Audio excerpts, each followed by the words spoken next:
Good morning. ఇవాళ మనం hyper tension అనగా అధిక రక్తపోటు గురించి మాట్లాడుకుందాం. సో నార్మల్గా మన బ్లడ్ ప్రెషర్ అనేది 120/80 ఉంటుంది. 140/90 కంటే ఎక్కువ ఉంటే దాన్ని హైపర్ టెన్షన్ కానీ అధిక రక్తపోటు కానీ అని అంటాం. సో హైపర్ టెన్షన్ అనేది మనకి బాడీలో మెదడు నుంచి గుండె నుంచి అనేక అవయవాల్ని ఎఫెక్ట్ చేస్తుంది. సో ముఖ్యంగా మెదడు, గుండె, కళ్ళు, కిడ్నీ ఈ అవయవాలన్నింటినీ ఎఫెక్ట్ చేస్తుంది. సో ఈ హైపర్ టెన్షన్ అనగా అధిక రక్తపోటు మూలాన మెజారిటీ మరణాలు సంభవిస్తాయి. ఈ అనేక రకములైనటువంటి అవయవాలు ఎఫెక్ట్ అవటం మూలాన. సో ఈ హైపర్ టెన్షన్ అనేది ఎంతగా ప్రబలుతుందంటే నేషనల్ ఫ్యామిలీ హెల్త్ సర్వే ప్రకారం ఆల్మోస్ట్ మన అర్బన్ పాపులేషన్లో 25-30% వరకు ఉంది. అంటే ప్రతి ముగ్గురులో ఒకరికి ఈ హైపర్ టెన్షన్ అనేది ఉండటం జరుగుతుంది. రూరల్ ఇండియాలో అంటే పల్లెటూళ్ళ పాపులేషన్లో ఇదివరకు 1960స్లో దాదాపు 10% కంటే తక్కువ ఉన్న ఈ బ్లడ్ ప్రెషర్ ప్రివలెన్స్ అనేది ఇప్పుడు రీసెంట్ గణాంకాల ప్రకారం అక్కడ కూడా 15-20% వరకు పెరగటం జరిగింది. అంటే ఈ మారుతున్న జీవన శైలి వల్ల ఈ బ్లడ్ ప్రెషర్ అనేది పెరగటం, ఎక్కువ మంది ప్రజలు హైపర్ టెన్షన్ బారిన పడటం జరుగుతుంది. ఇందులో ఇంకా అలార్మింగ్ సిచ్యువేషన్ ఏంటంటే ఈ కేవలం 40% మందికి ఎవరికైతే ఈ బ్లడ్ ప్రెషర్ హైపర్ టెన్షన్ ఉందని మనం అనుకుంటున్నామో వాళ్ళలో 40% మందికే వాళ్ళకి హైపర్ టెన్షన్ ఉందని తెలుసు అన్నమాట. సో అంటే మిగతా 60% మందికి అసలు వాళ్ళకి హైపర్ టెన్షన్ ఉందనే విషయం కూడా తెలియదు. సో దీనివల్ల సమాజంలో చాలామంది ఈ అనేక రకములైనటువంటి హైపర్ టెన్షన్కి సంబంధించిన వ్యాధులను బారే పడే అవకాశం ఎక్కువగా ఉంటుంది. ఇంకొకటి, ఎవరైతే ఈ 40% మందిలో హైపర్ టెన్షన్ ఉందని తెలుసుకున్న వాళ్ళలో కేవలం 20-30% మందికే హైపర్ టెన్షన్ అనేది పూర్తిగా కంట్రోల్లో ఉండటం జరుగుతుంది. సో దీనివల్ల మెజారిటీ మరణాలు ఈ హైపర్ టెన్షన్ అనేది ప్రాపర్గా తెలుసుకోకపోవటం మూలాన, తెలుసుకున్న వాళ్ళేమో ప్రాపర్గా కంట్రోల్లో ఉంచుకోకపోవటం మూలాన సంభవిస్తున్నాయి. సో ఇందులో మళ్ళీ ఈ హైపర్ టెన్షన్లో 2 రకాలు ఉంటాయి. ఒకటి essential hyper tension, 2 secondary hyper tension. Most కామన్గా మనం చూసేది ఎసెన్షియల్ హైపర్ టెన్షన్. 60-70% మందిలో ఎసెన్షియల్ హైపర్ టెన్షన్ ఉంటుంది.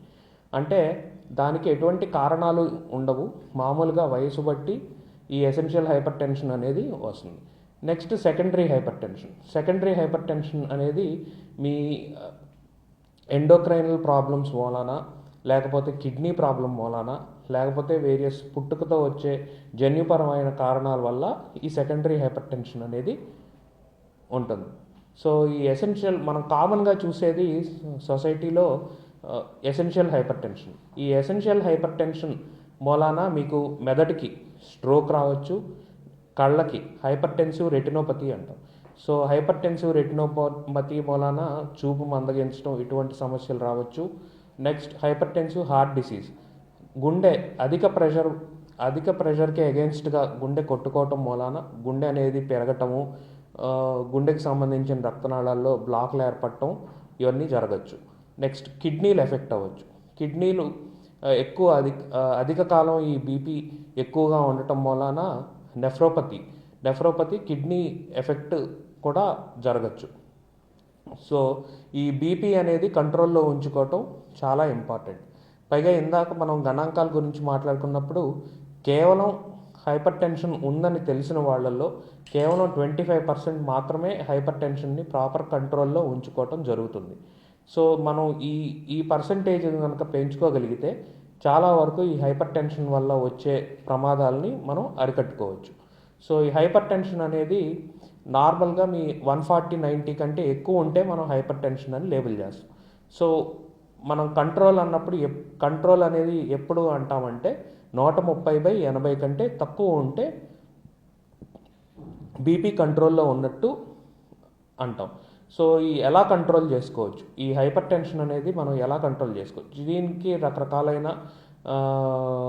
చిట్కాలు కానీ మీరు లైఫ్ స్టైల్ మాడిఫికేషన్స్ కానీ చేసుకుంటే చాలా వరకు ఈ హైపర్ టెన్షన్ మనం కంట్రోల్లో తెచ్చుకోవచ్చు.